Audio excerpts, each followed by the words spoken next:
Mate, it sounds nuts. I can't get my head around it. I'm like, where was this guy in school? I mean, it's just giving you a sense of purpose, and maybe it comes from when I went to school, and I went to school, as we said before, because that's what kids do. We've decided to go to school, and I wish somebody had told me before I left school there was something in it for me. There was value in it. There was worth for me. Welcome to the Prime Life Project podcast, a place to help you unlock your full potential, both mentally and physically, to become the best version of you.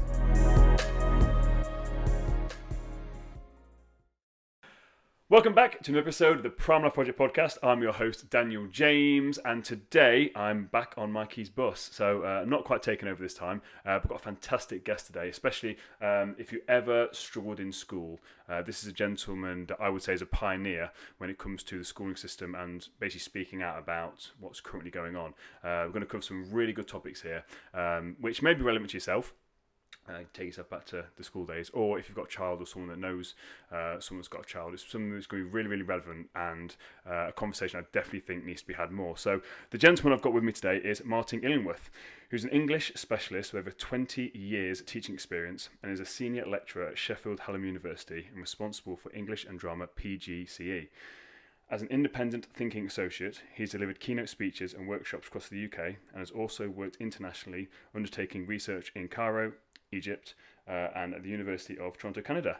Martin, welcome to the podcast. Thank you very much. Thank you for having me along. We've had a great chat. Obviously, I know we meant to start about 30 minutes ago, but I've learned a few things about you. I know you're a Derby County fan for your sins, and I know you can recite the Middlesbrough team from 1975. So I feel like we've bonded already before we even started. So, I mean, it's a good place to start. But like I said, I've literally spent all day researching you and your whole views on the schooling system, and it really struck a chord with me.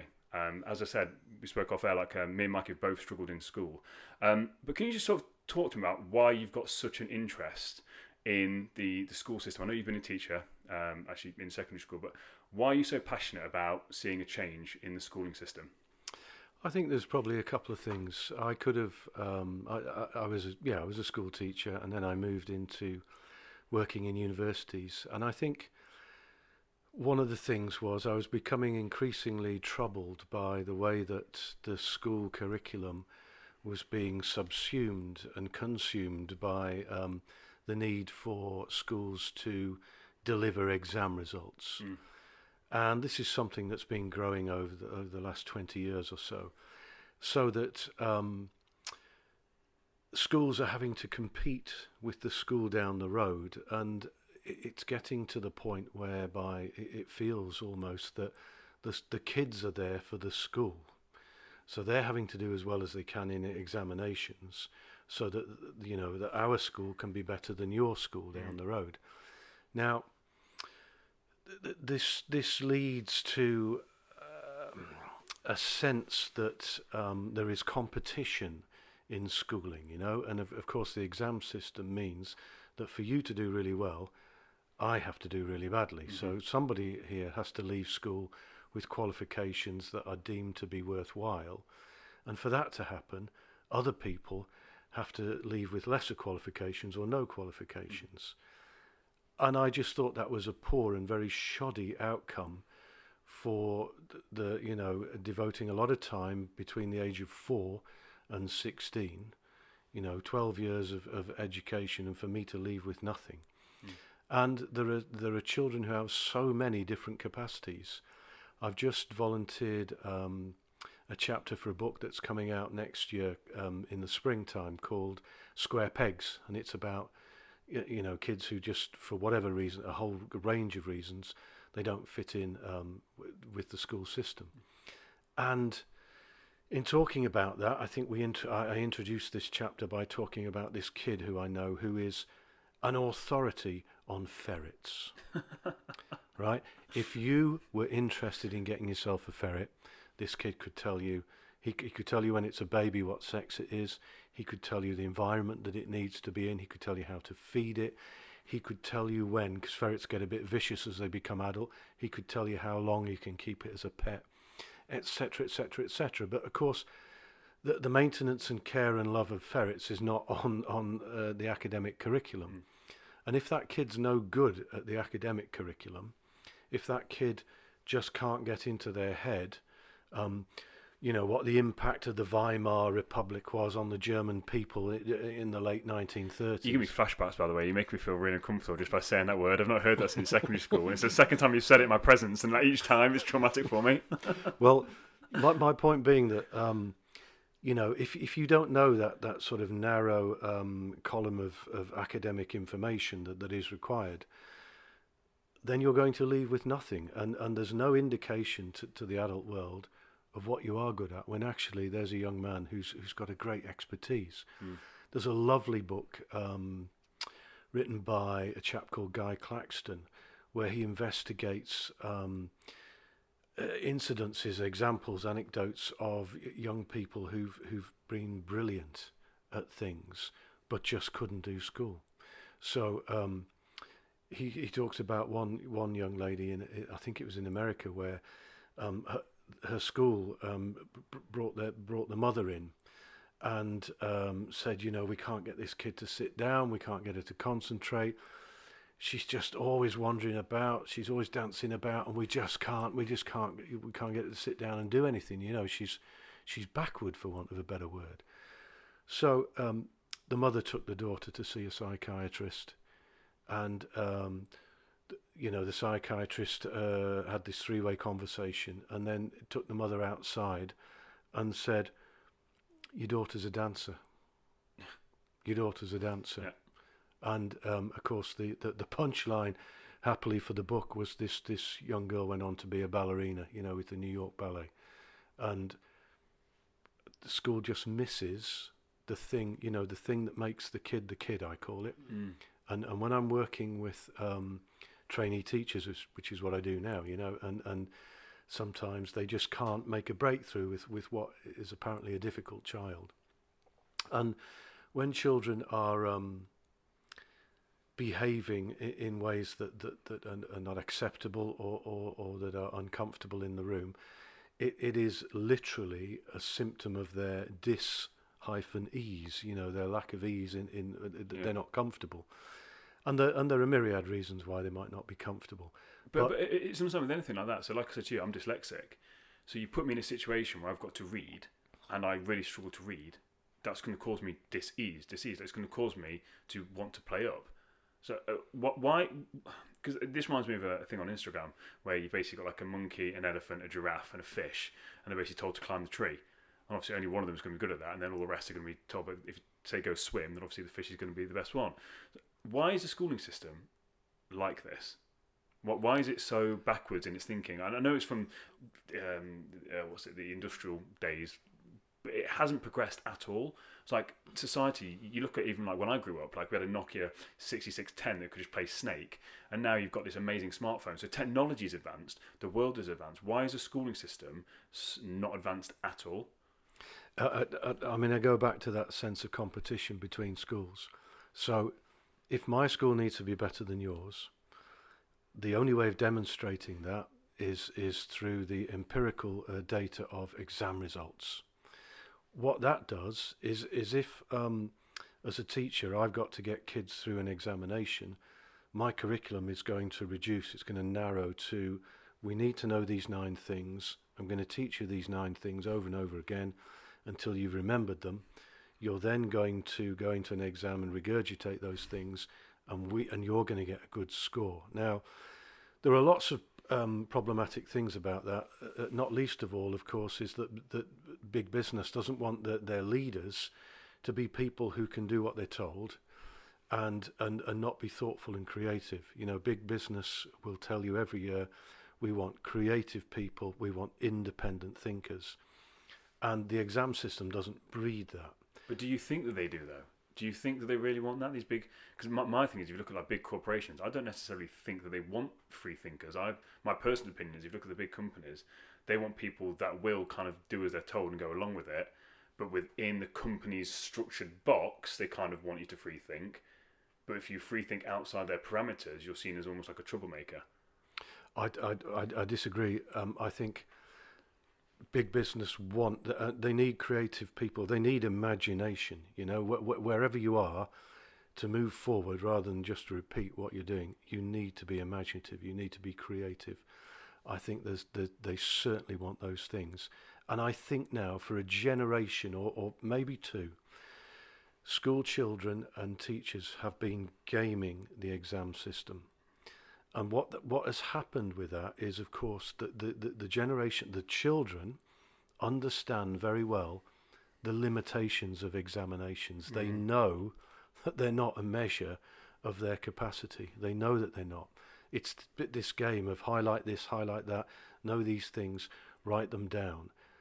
They understand that whether the teacher tells them exams are important or whether they tell children that they're unimportant, they understand their limitations. And I advise school teachers, if you tell kids what we're doing is important because it's for the exam, and you're saying that's important, you're genuinely actually telling them it's unimportant, because you will know from any exam you've ever taken, what you do is you crib up, you learn, you revise, you take the test, and then you delete everything from your long-term memory, from your short-term memory.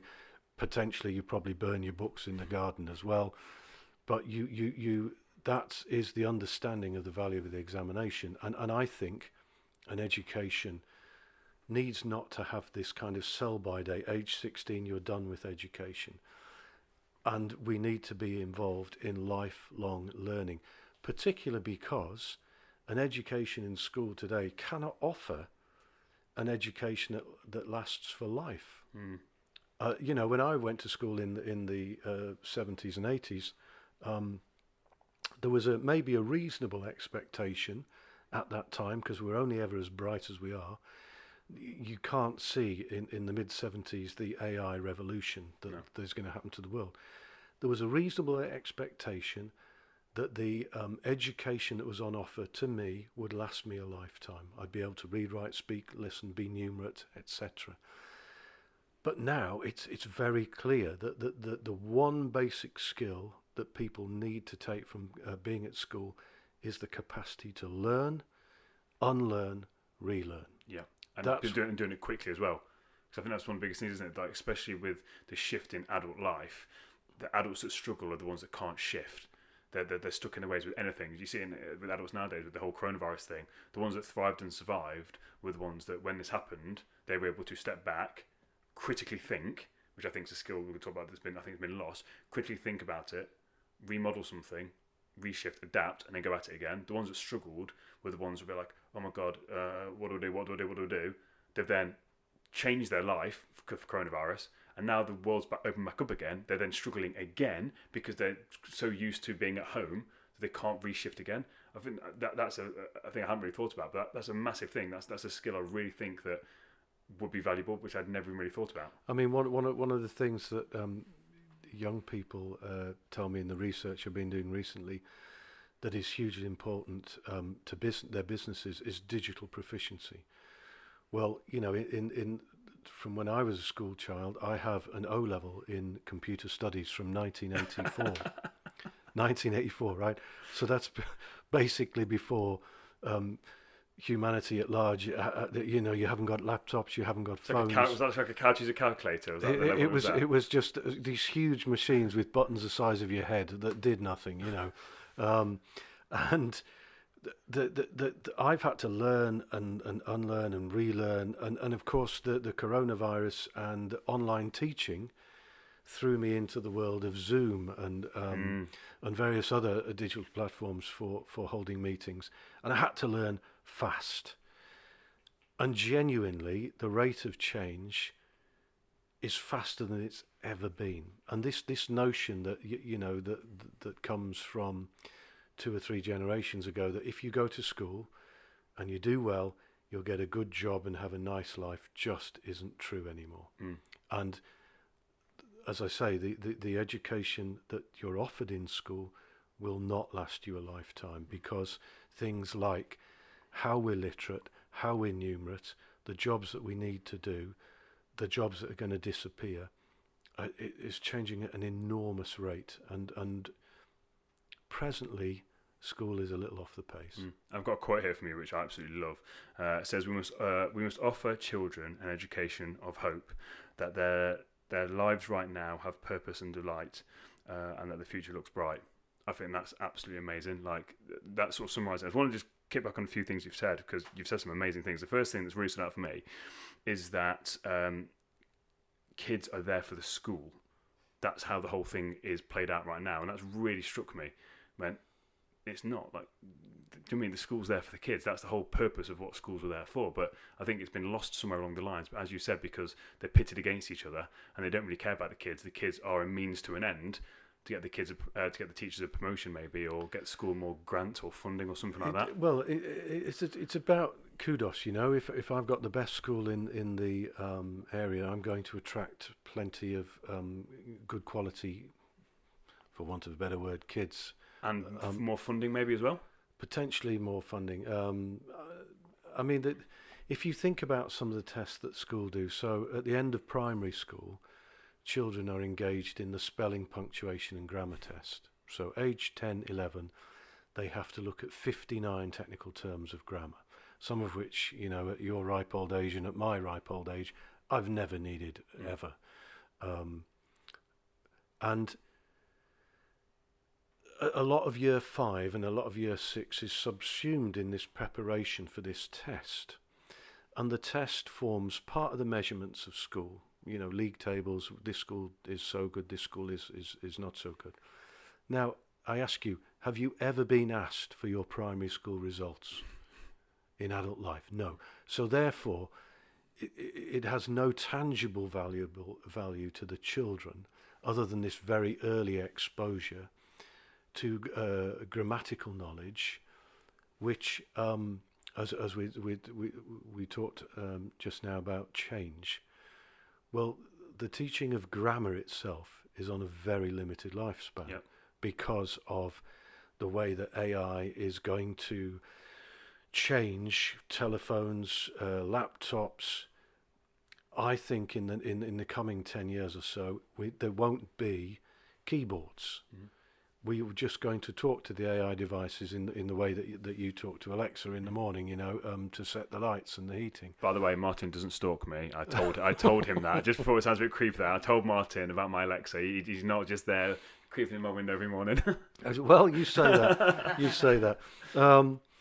And you know, the way that we will write in inverted commas and the way that we'll construct text is to talk to AI devices, and when we've finished, we will ask that AI device to do the grammar for us. We'll say, standard British grammar, please. Well, sometimes it's doing it now already, isn't it? I said this to you before, like, I really struggle with my grammar, but I've got a thing on my laptop that automatically does it for me.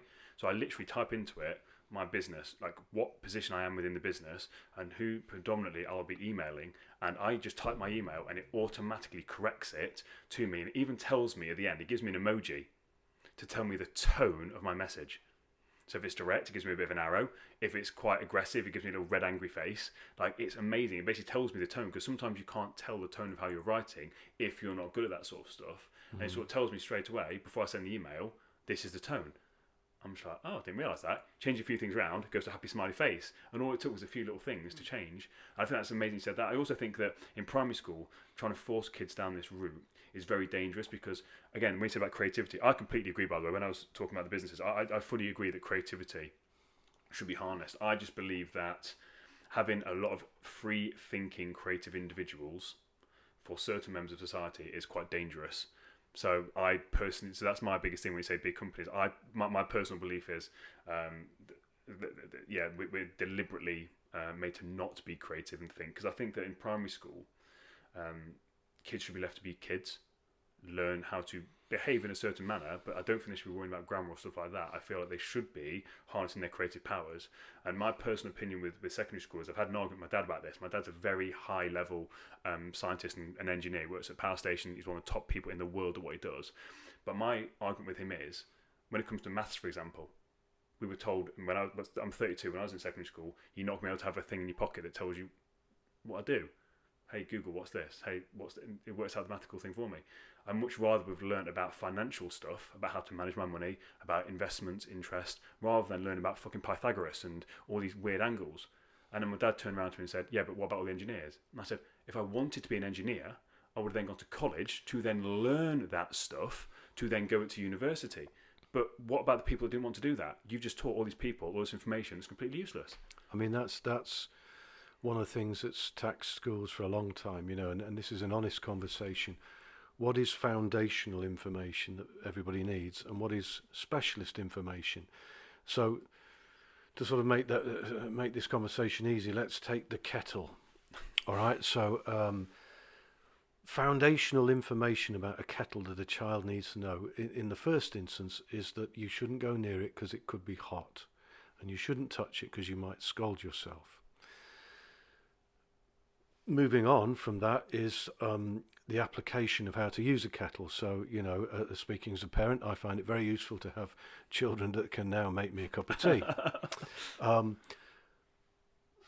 Moving on from that, knowing how a kettle is designed and assembled is specialist information. I have a joke that I have with science teachers where I say there are only two types of people in the world. There are scientists and the rest of us. And they look at me, what's he on about? I said, so for instance, the microwave oven. You scientists have worked out about microwaves and you've made this oven. The rest of us are using the microwave and getting on with our lives. Mm-hmm. And those frivolous examples are sort of illuminating what you've said there about what is it that's foundational.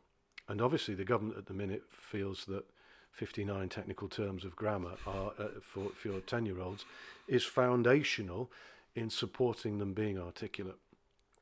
And that is something that we need to work out. But my main grievance with the education system is the examination, because the examination creates losers. Yep. It creates winners and it creates losers. It has to do that by its very nature. If we all achieve brilliantly at the exam loses its function. It's a sorting hat, to borrow from Harry Potter. Yep. You can, I can't. Mm-hmm. And at the point of leaving school, we need to know who to open doors to for certain things and who to close doors to. And that is a difficulty for me. I would much rather not have examinations, and I would much rather have making use of digital resources. I would much rather have young people have portfolios of evidence and examples of their experiences, their acumen, the things that they've achieved and those things that they've experienced. And then you can show what you can do, but equally at my lower level, I can show what I can do rather than have a certificate saying, look, Martin failed history. He's not very good at French. In fact, he hasn't passed any of the subjects at school very well. And then even for you, you've done well.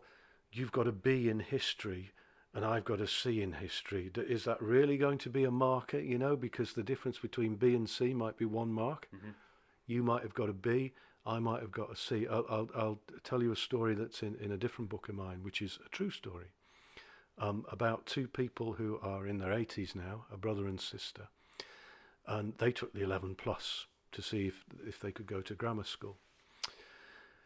And the young boy passed the 11 plus and went on to go to grammar school and got a good job, had a full career, and spent his whole life being confident and understanding that he was capable.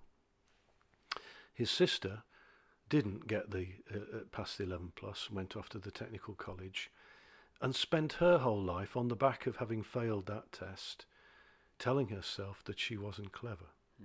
When in fact she had huge emotional intelligence, worked in a battered wives shelter, worked as the first person you see as you come into the foyer into a multinational company, and was able to make people feel comfortable straight away.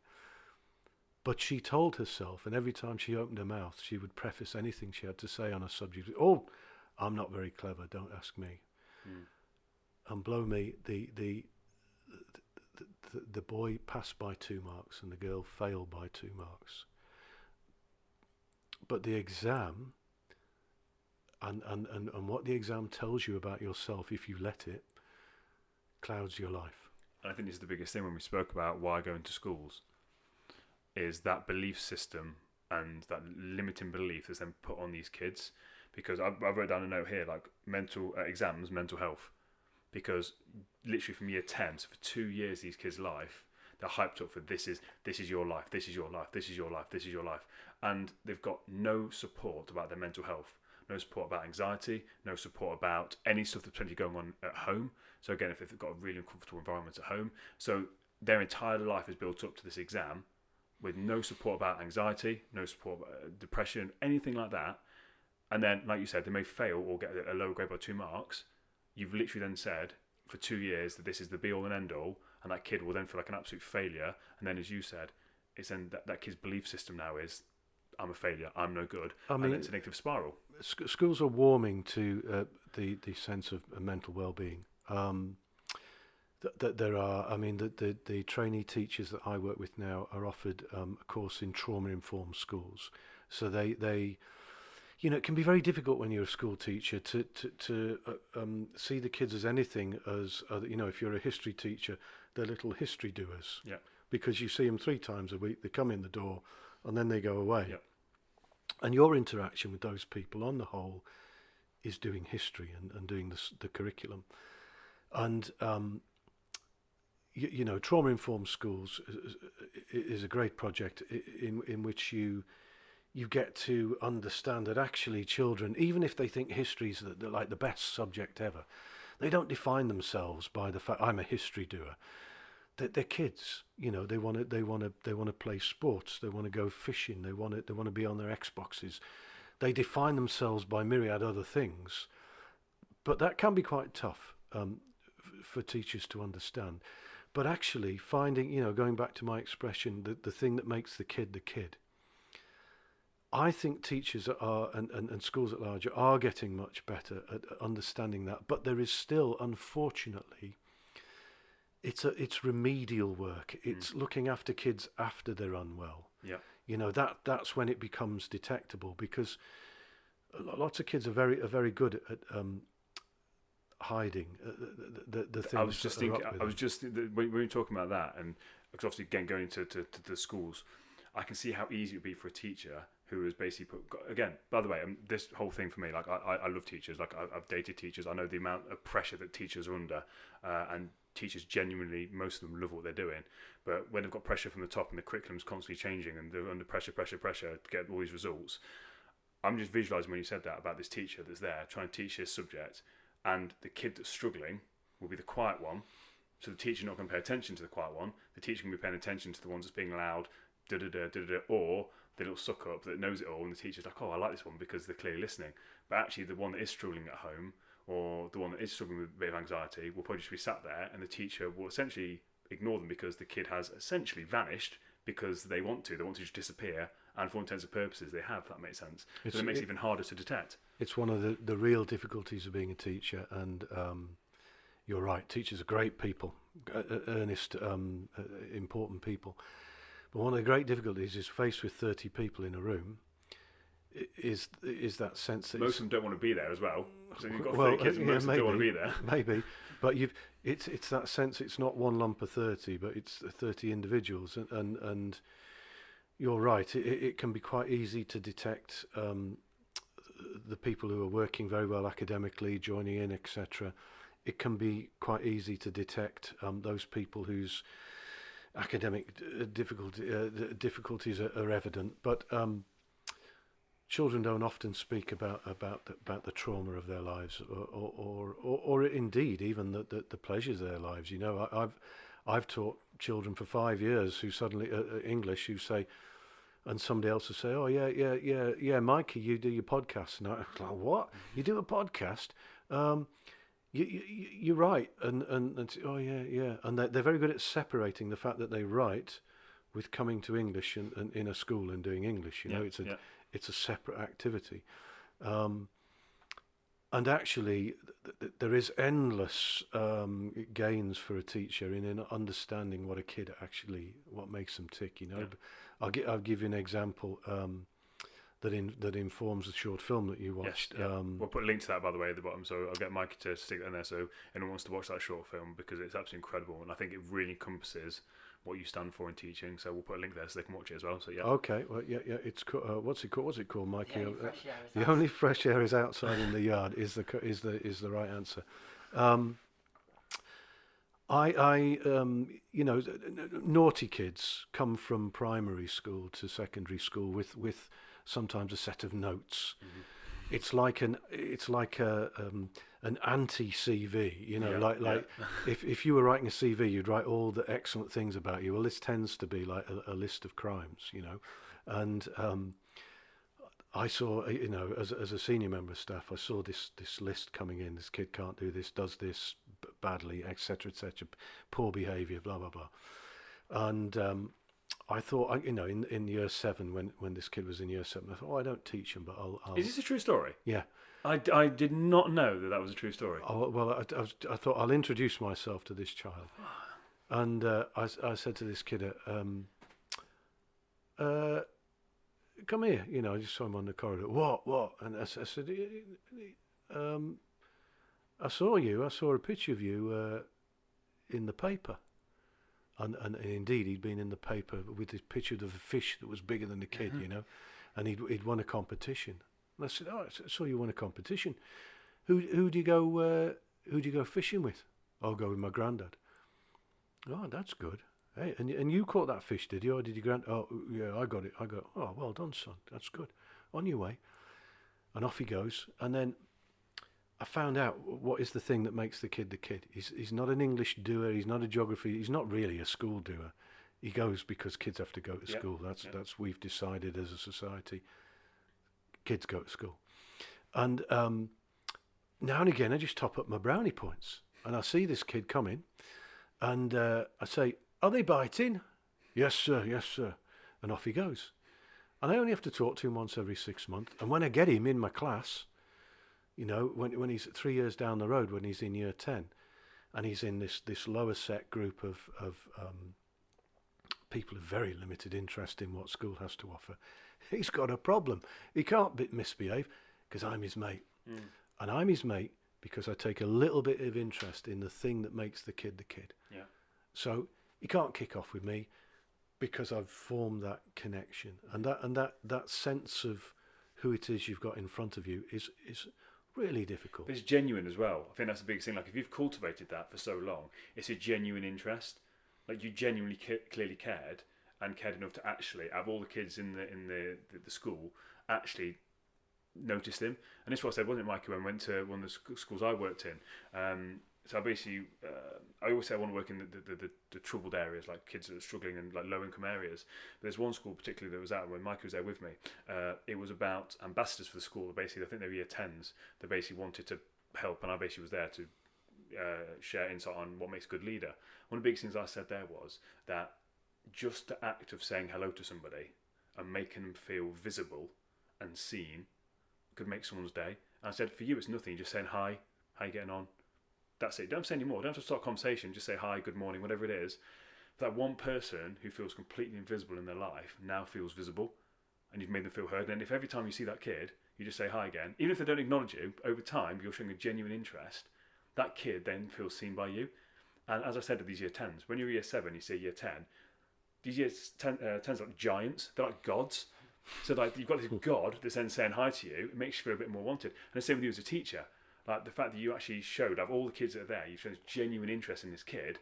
How good does that kid then feel? And then, as you said, you've basically played the game, the long game. The kid comes into your class, he kicks off with all those other teachers, but for you, he's well behaved. I think that's absolutely incredible. And it's something you spoke about before when I was listening to you on another podcast. Was talking about giving people reasons to do tasks.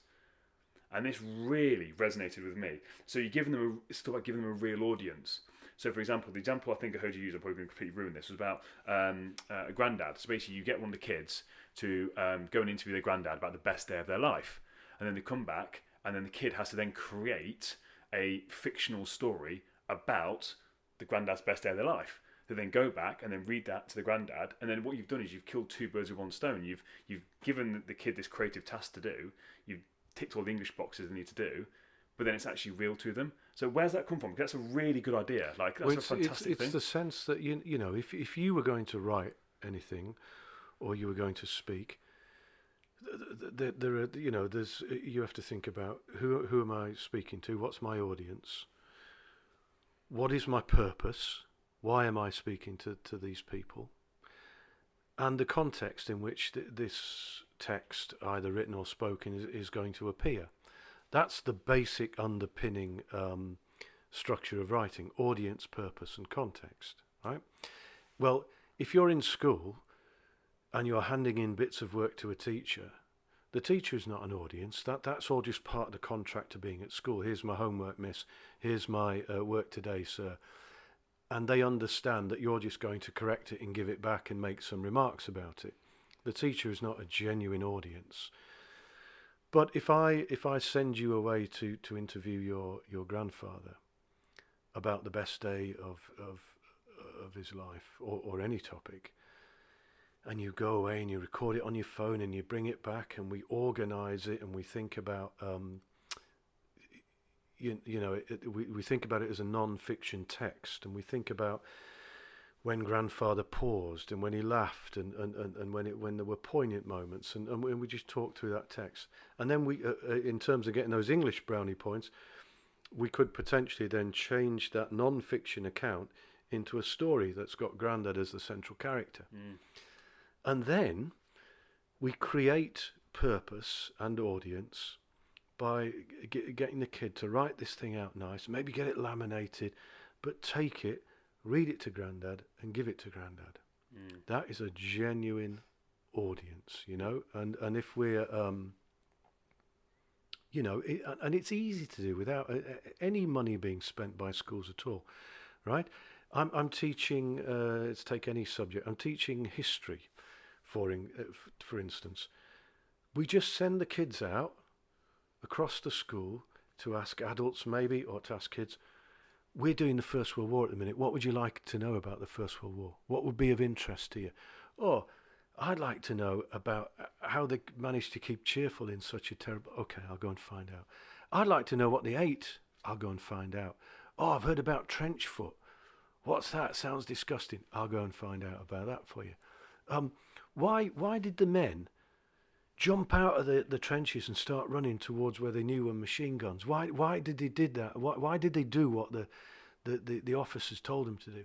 I'll go and find out about that. And then the kids are doing different projects, finding out about different things. They become the expert, and then they've got an audience. And it's just somebody else who's asking to know something. I apply the same thing in English. I would get kids, let's say you're in my class and you're not very good at the apostrophe, right? Yeah. You don't know omission, possession, or any of the exceptions, and you keep lashing it up. Yeah. You'd be in good company. But anyway, I send you off to see whoever, an adult in the school, the head teacher, the cook, the caretaker, whatever. And I've primed that adult. You go along and you say, oh, I'm from Mr. Illingworth's English class. I've come to see what help you need with your punctuation, with your writing.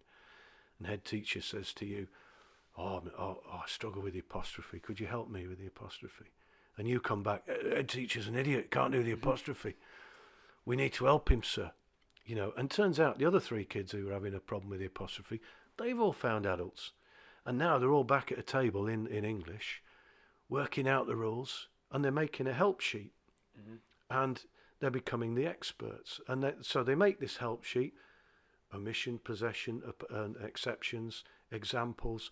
We get it laminated up, and they go back and they teach the adult who needs the help. They've turned from being the learner to being the expert.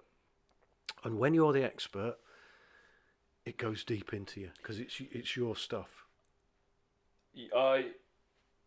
This is one of the most bizarre podcast I've ever done, because I've never met you before this, but I feel like I'm literally talking to one of my teachers in the nicest way possible. I feel like I'm like young Daniel. I feel like I've literally regressed, and you're putting me back in school. And I honestly, it's amazing. I feel exceptionally happy right now to be talking to you, and it's bizarre I genuinely can't describe how I feel.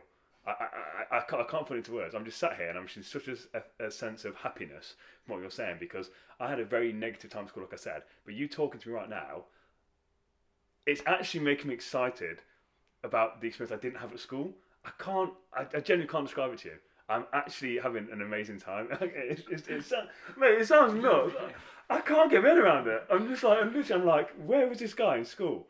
I mean, it's just giving you a sense of purpose, and maybe it comes from when I went to school. And I went to school, as we said before, because that's what kids do. We've decided to go to school, and I wish somebody had told me before I left school there was something in it for me. There was value in it. There was worth for me. I just went to lessons.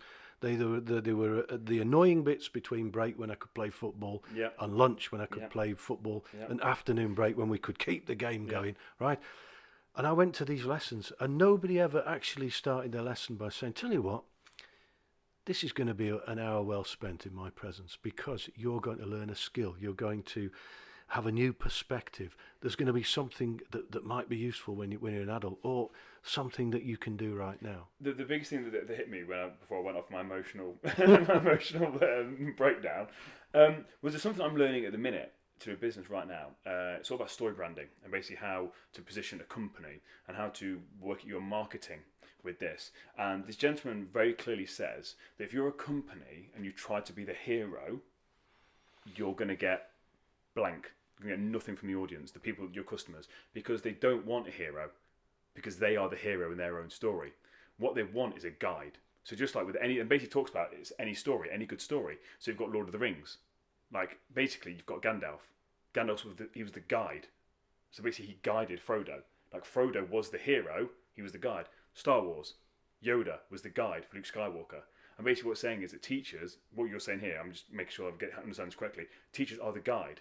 The students are the real heroes. But I think the problem is with schools, they try and pin themselves as the hero, but you can't have two heroes in a story. So the kids know that they're amazing. The kids know that they're the hero, like in not necessarily consciously, but they kind of get that sense. But then when you have two heroes, they don't want to listen to you because they're their own hero. Whereas if you position yourself as the guide of how I can help you realise that your true potential, realise that you are this Luke Skywalker, realise that you are the one to save the world from the ring, whatever it is in Lord of the Rings, then that's the thing. And that's something that really hit me when you said that, because it's the same story.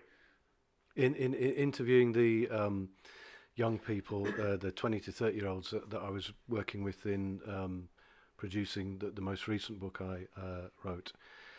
That book's called Forget School, by the way, and we're gonna put a link on it as well. So. Okay, yeah, smashing, don't worry. thank you. So you can push it, don't worry. Yeah, so, okay. Yeah, Forget School. One of the things that I think I noticed is the widening of the generation gap between the present generation of young people and the ones that went before them, and I think it's as wide as it's ever been.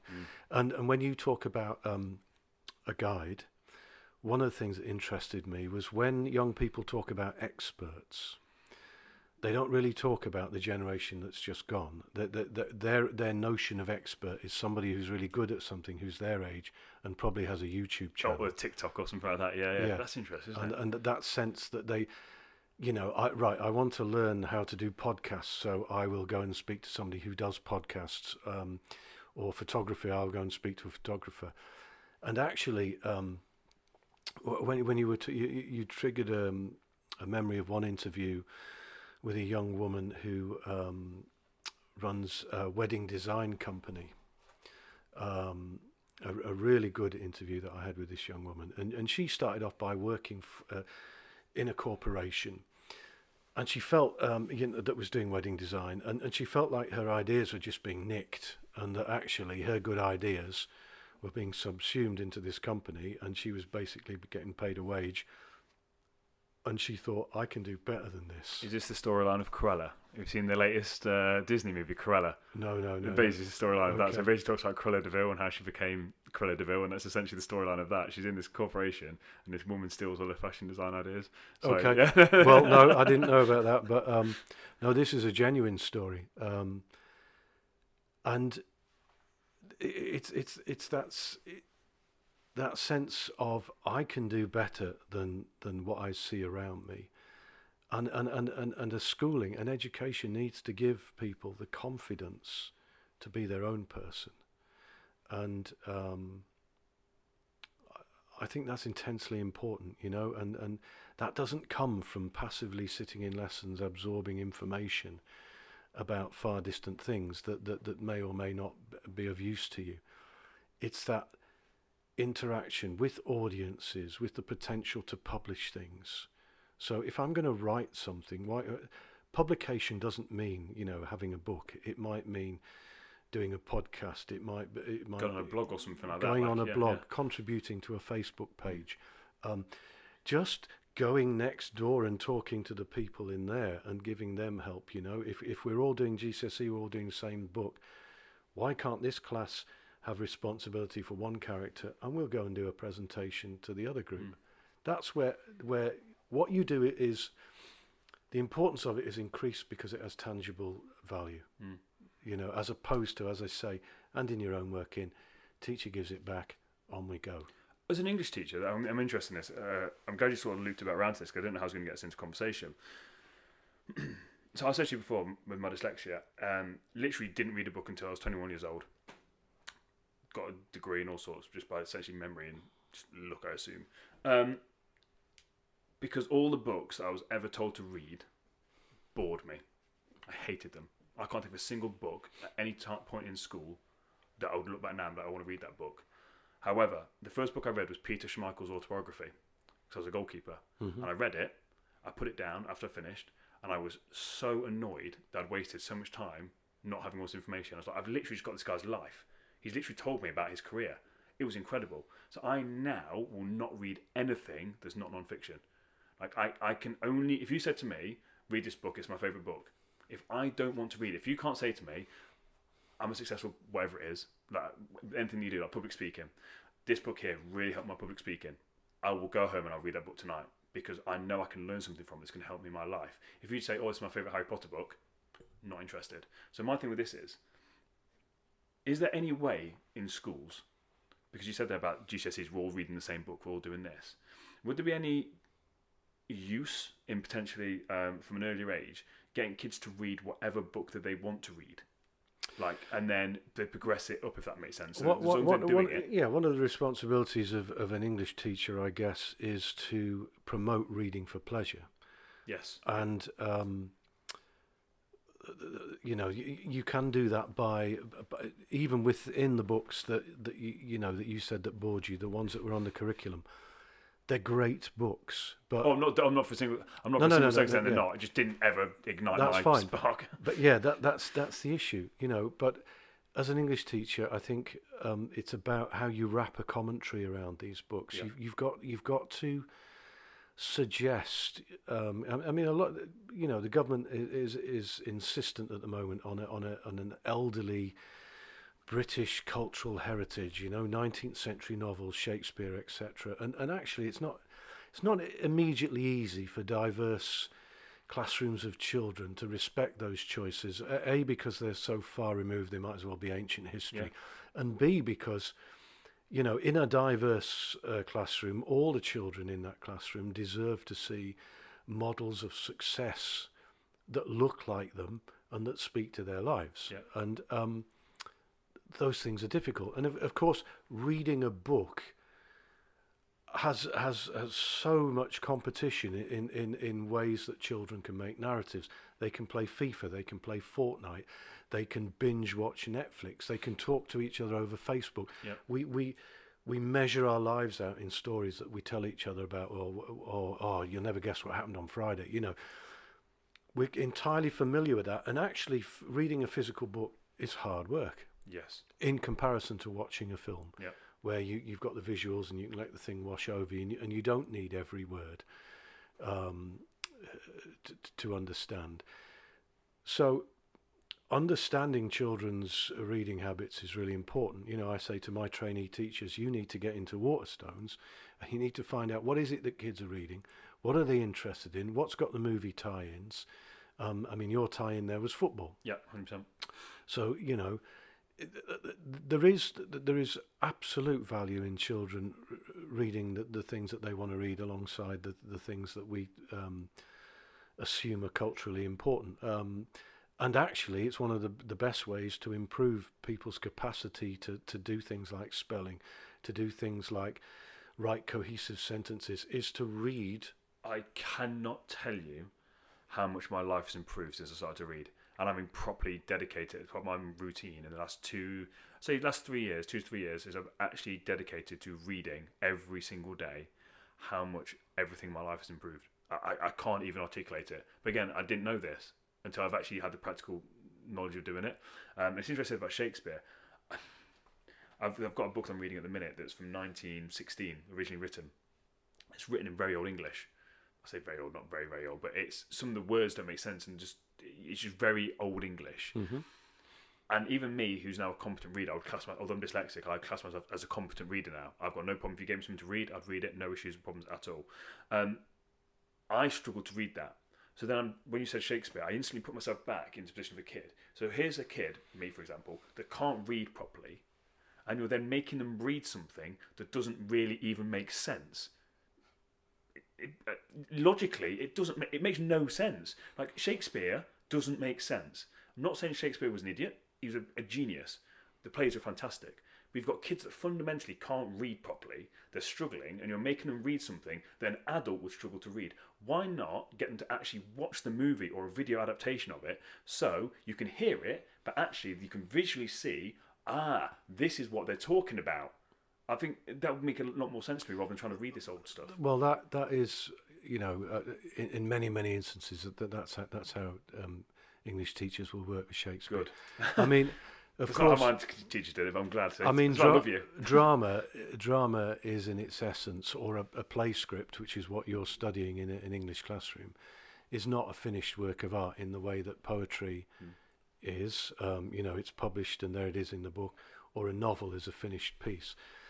The script is there for actors and directors to breathe life into. So I would suggest, and so would the exam board, that the right way to teach a play is to teach it as a work that is to be constructed, and that you need to get kids acting, and you need to get kids thinking about how lines should be delivered.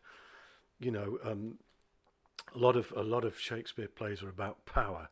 And how do you indicate power visually, by having people sitting down, people standing over them, the way that they're grouped?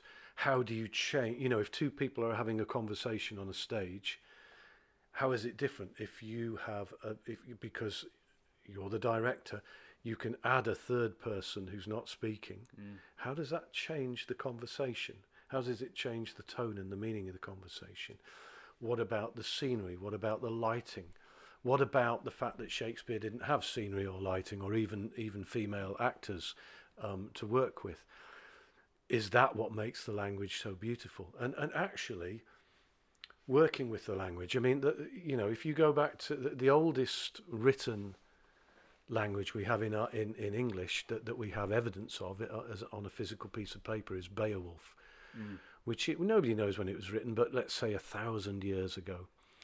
And if you think you can't read Shakespeare, you definitely can't read Beowulf, right? 85% of the vocabulary is changed in 1,000 years. So that's a remarkably interesting thing of itself, that in 10 lots of 100 years, a language has changed entirely. Doesn't really exist. Absolutely entirely. And actually, the rate of change from Shakespeare's time onwards has really slowed, because at the same time that Shakespeare is producing plays, you've got in 1604, you've got the first dictionary in the English language. And interestingly, that dictionary didn't have all the words. It had the words that Cordry, who compiled that dictionary, thought were difficult for unskilled peoples, he called them, for unskilled peoples to know. So the dictionary, you would imagine, had all the words in, because that's the way the genre of dictionaries developed. But you've got this sense of, this is the correct way now to spell a word. And of course, before that, the notion of there being a single way to spell words just wasn't there. People spelt because they lived in Northumberland or they lived in Devon, and the voices were different. Yeah. But from 1600 onwards, you've got a sequence of dictionaries, Johnson's dictionary, all the way through to the OED online now, that have stopped spelling. But from 1600 to now, the way that we speak, the way that we pronounce words and new words coming into the language, the rhythm of the way that we speak has developed. And that, of course, has made English a very vexed language to learn, because we keep getting invaded. You know, if you go back as far as 450 AD, you've got the Angles, the Saxons and the Jutes. You've got the Norse, you've got the Vikings, you've got the French in 1066. And then, of course, we start invading other places and bringing back foreign things and names for those things. And English becomes this huge melting pot of languages. And its grammar gets eroded, the sound, you know, the emphasis of the rhythm of the language changes. And actually, because in 1600 and onwards, the way that you spelt words becomes fixed, but the sound of the language keeps changing, it's made language really difficult. Because take a word like thumb. Mm-hmm. You can't hear the B on the end. The word Thumb, yeah. That letter B was added by people doing dictionaries to make it sound more Latinate and more impressive. So there was no reason for that letter to be there at all. If you take words that have got old words, that have got old E's, that have got an E on the end, like ye olde in, that's just because in English's, in Old English, the function of the word in a sentence was indicated by the way that you spelt it. So the word queen, let's take that word, C-W-E-N, quen in Old English. If the queen was the subject of the sentence, the queen kissed the king, then it would just be C-W-E-N. If it was the subject of the sentence, the king kissed the queen, then you put an E on the end. So it didn't matter what order the words were in, it was the way it was spelt. But as we've developed the language, it's become word order, you know. So I kill you means something markedly different to you kill I. Yeah. So it's the order of the words now that creates the meaning, which is all that grammar is you put one word next to another and you change the meaning of both. Road, closed. So the word closed by itself and the word road by themselves have completely different meanings. Put them together, bosh, that's grammar. And word order creates meaning, but it didn't used to. But as the words eroded, of course, you've got loads of ways of spelling the word queen and lots of ways of spelling the word old, and it just over time it just didn't erode away. So ye olde in Middle English would have a function. Now it has none, and you don't say oldie, do you? You just say old. So I feel like I'm learning. I feel like I've got smarter on this podcast. I feel like 16-year-old Daniel was just like, I feel like I've gone. Do you know, like talk about like in therapy, you've regressed to your childhood state and then you undo things. I feel like that's what's happened today. I feel like you've basically been speaking to 16-year-old Daniel and he's just been sat here learning. But wouldn't if you go back to being 16-year-old Daniel who is struggling with language and struggling with valuing the written word. And struggling to do the written, you know, to comprehend it. Don't you think that you might be a bit more engaged if you understood why it was difficult? Yeah. And just even someone explaining that it was difficult rather than making you feel stupid. I think that's a big shift in and of itself, because although no one says that you're stupid, you feel stupid. Do you know what I mean? I feel like just actually someone explaining to you that this is going to be difficult, but then explaining how the process of doing it, if that makes sense. So if someone comes to me, and again, they work on the mental health and the mindset stuff, like I'll break down every opportunity, the journey that they're going on, so they understand it's going to be difficult, it's not going to be easy, but if you meet me halfway, then I'll help you get the rest of the way. Like, but at school, it's almost a case of, you just shut up, you listen, if you get it, you get it, if you don't, you're stupid. But it's not said you're stupid, you just feel stupid because you see all these smart people in your class that are excelling and you're just sat there at the back thinking, fuck, I don't get this, especially for maths. Maths was so difficult for me because I literally did not get it. And you see all these kids that, and I'm actually sat there and I wouldn't have a clue. I literally would not have a clue. Even now, if you get me to do basic maths, I still don't know most of my times tables. I genuinely don't. Maths is one of literally the hardest things I've ever done in my entire life. And I do struggle with my times tables. I can do some of them. Yeah, calculator, don't need it. Yeah, that's what I'm saying. I genuinely, people are shocked. I genuinely don't know, because I hated it. Even when I was at university in America, I had to pass basic maths. and that's college level maths, university level in America, but college level. Do you know how hard that was for someone that struggled when I was 16 years old? Then have to go and do it again when I was 18, 19 and 20. It was honestly awful for me. So carry on. I was just going to say, I also spent a year in America at university. I went to the University of Iowa. Oh, no, you didn't. I'm an Iowa Hawkeye. I went to university in Iowa. I wasn't at the University of Iowa. I was at a place called Ashford University, so it was an NCAA. Okay. But yeah, I went to the University of Iowa a few times for a football team. Okay. Well, I played for their soccer team, but yes. But my point is that's a by the by. But my point was that's very important. We're bonding now because okay. Do you know what I say about Iowa? No one knows what Iowa is, and go to Chicago and get on a bus for a day yes. and go west. So literally, all I said was all Iowa is. You just go to Chicago. Like I was right on the border of Mississippi, the Mississippi River. So I was right on the border between Iowa and Illinois. Near where I was, Davenport. Joliet. Yeah.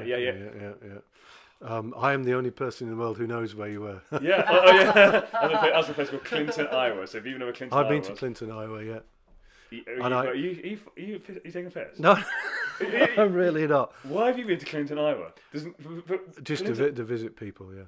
Honestly, there was nothing there apart from lumberjacks. Have you ever been to Strawberry Point, where there's a massive plastic strawberry and it's like massive, like the size of a house? No.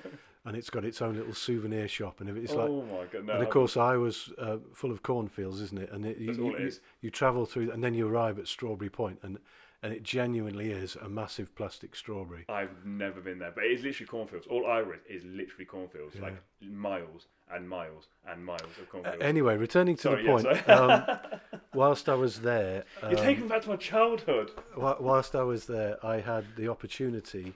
Over the 2 semesters, as long as I did 4 classes in each semester, I could do whatever I wanted. So I did the history of country music. I did the history of the road in America. You know, the way that America was populated on the east and then the west and then the infrastructure. And it looked at roadside architecture and stuff. But I also did a philosophy course. And basically, as you may well know, you get... When you're thinking what courses you want to do, there's a book like a phone book, an old star phone book, and you find the courses in it. Yeah. But what nobody failed to tell me, or what everybody failed to tell me, was the bigger the number of the course, the more difficult it was. The more credits. Yeah. So I didn't know anything about this, and I signed up for postgraduate philosophy. So I sat there every week. And I had no idea what anybody was talking about. Heidegger and Slavoj Zizek and all these people. And I had absolutely no idea what anybody was talking about. And then now and again, there'd be a moment of illumination where I got it. And I thought, oh, and then boom, it's gone again. You know, and they're just talking mumbo jumbo yet again. So, yeah, I mean, that's something that it's important for teachers to understand. They you know, on my training course, I like to get them to do things they've got no chance of doing. And where they get, you know, I'll give them little tests where they get 9 out of 10 just to see how they feel. I love that. And I think that's important. I really do. Final question I ask all my guests, but again, I've sort of moved this around a little bit. First of all, I want everyone to check you out. So we're going to put links at the bottom, and also your book. Forget School. I think that like the whole process. Could you just quickly summarise why did you write that book? What was that book about? Before I ask the final question. The book is a collection of interviews with people who are between the ages of 20 and 30, who are, for the main part, successfully self-employed, or they were before the pandemic. This book came out unbelievably in March 2020 when the world went into shutdown. And of course, the title of the book is "Forget School." Well, we all had to because they shut. Yeah. And then, you know, education systems develop ways of dealing with that, with Zoom and various things. And what I asked, you know, this was to do with my vague sense that I was a bit troubled with how education is. What I asked these young business people was, what was good about school when you went? What was no good about school? And what have you had to learn for yourself? And the chapters are the patterns of things that they told me. So rather disappointingly, the chapter one of the main patterns was that they'd had to learn to be confident after school. Digital proficiency, money management, networking, relationships, dealing with biases. And one bias that I'd never thought of was the bias against people who are young. And subsequently I've done some reading about, the biases we have about towards older people, the biases we have towards younger people. Really interesting, because I could conceptualize, gender bias, race biases, things like that. But that needed some thinking on my part. Yeah. The idea that young people are not invited into the adult world, and as a young business person, people were there wanting to take advantage of your youth and your maybe your naivety in beginning businesses. And as a reasonably experienced educator, that's not something I'd thought a great deal about. So but basically the book is lots of quotations from these people, from these interviews, with a commentary wrapped around by me about with a finishing piece about how schools might be able to respond to that in the short term and in the longer term. So one of the perhaps more controversial things that I say is that we should get rid of exams altogether and replace them with digital platform portfolios of what everybody can do. So rather than you and me leaving school, you've done well and I've done badly, and all we know about you is you've done well and I've done badly, it would be better if I could go to interviews or I could use what I've learned to set up my own business, to go and see a bank for a loan and say, this is what I've achieved in my 12 years of education, as opposed to, well, I've left school and I have nothing to show for it. And I've got lots of hidden skills that nobody knows about, like ferrets. Yeah. So my final question, I've sort of adapted a little bit. What advice would you give to parents who want to help their kid grow and flourish in a system that will suppress them? So let's say I've got a kid and they are very, very creative. I know that they're creative, but they go to school and their school grades are lacking because obviously the system, the way that it is not helping them flourish and grow. As a parent, so I know we've not really spoken about parents, but that's why I wanted to finish on this question. As a parent, where I can see my kids' potential, I can see they love fishing, I can see they love dancing, I can see they love drawing, all these amazing things. They really struggle in school and they're going to essentially potentially fail their exams. How, as a parent, do you go about nurturing? I think, the starting point there is to recognise that having a love of looking after ferrets, that dance is a skill in itself. That looking after ferrets is something that might turn into, becoming a vet or whatever. And actually, it's quite hard for parents to value those things that they might see as extracurricular, things that are just hobbies.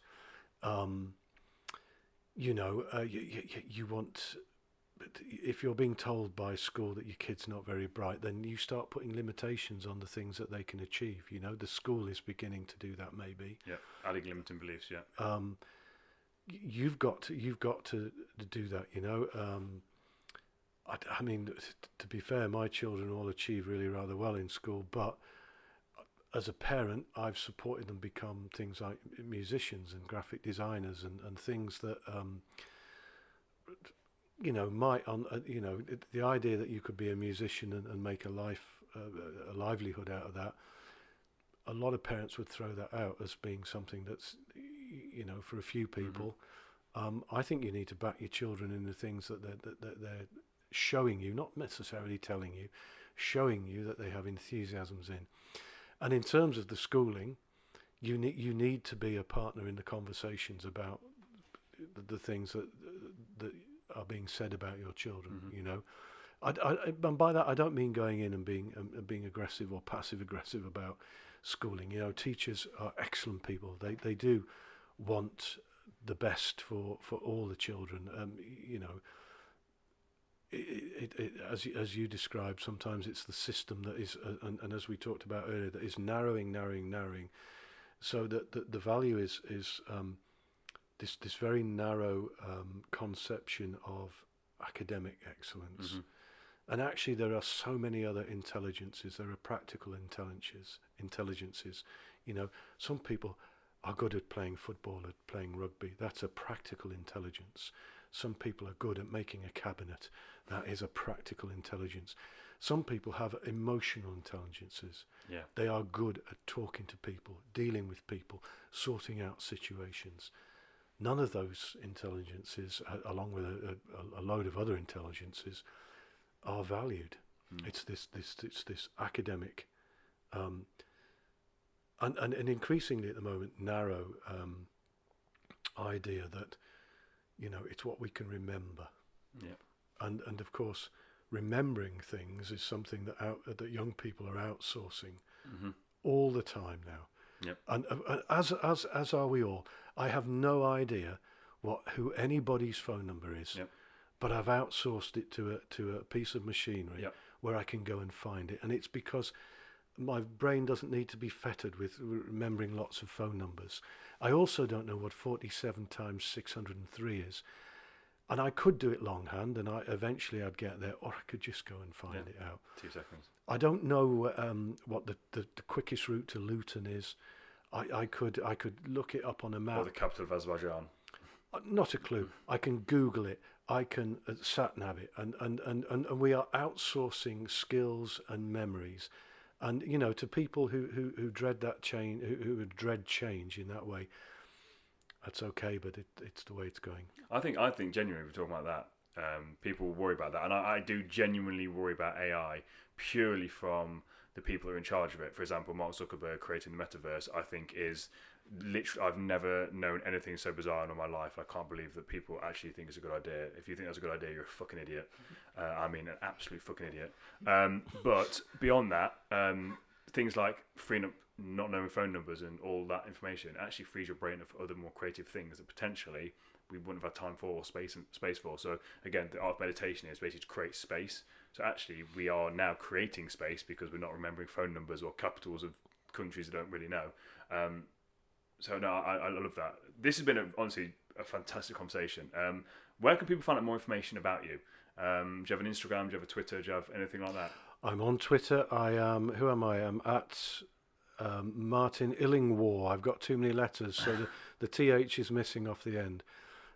So Twitter's probably the best one, because that, also if you hook up with me on there and you scroll down my friends, there's all kinds of educational specialists on there. So if you're interested in schools and schooling, there's lots of healthy and not so healthy people on there. Amazing. So that would be a good place. You could also look me up on Independent Thinking on their website. I work alongside, I think it's about 50 associates who are dedicated to the sense that there is always another way. Yeah.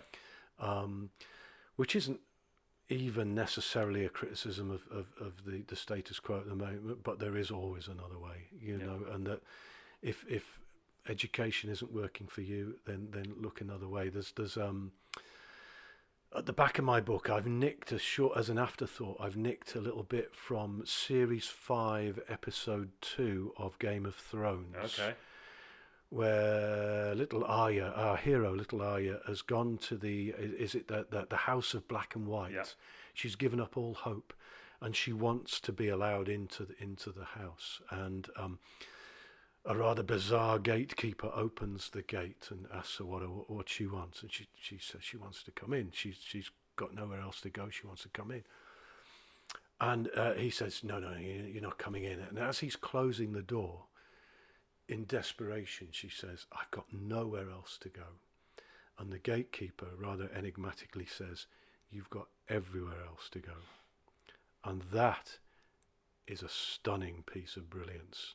You know, when you, as a person, reach that point where you have got nowhere else to go, when you're looking at an option that is barred, then you've got to think about everywhere else you can go, because those are your options. One option's down, all the others are open. Genius. That then involves the person turning inwards, trusting themselves to then get themselves out of that. Even when you were talking there, you just absolutely captivated me. I genuinely, I feel like a happy school kid. this is definitely going to be a conversation that I will not forget in a hurry. And Good, like I said, for the audience out there, if you've taken any value from today's episode, don't forget to like and share it with a friend. If you're on YouTube, don't forget to subscribe. We've got loads of amazing content coming. Again, some big projects that me and Mikey are working on behind the scenes as well. So don't forget to like and share it to help us spread the word, to help as many people as possible. Thank you very much. Enjoy the rest of your evening. Thank you for having me.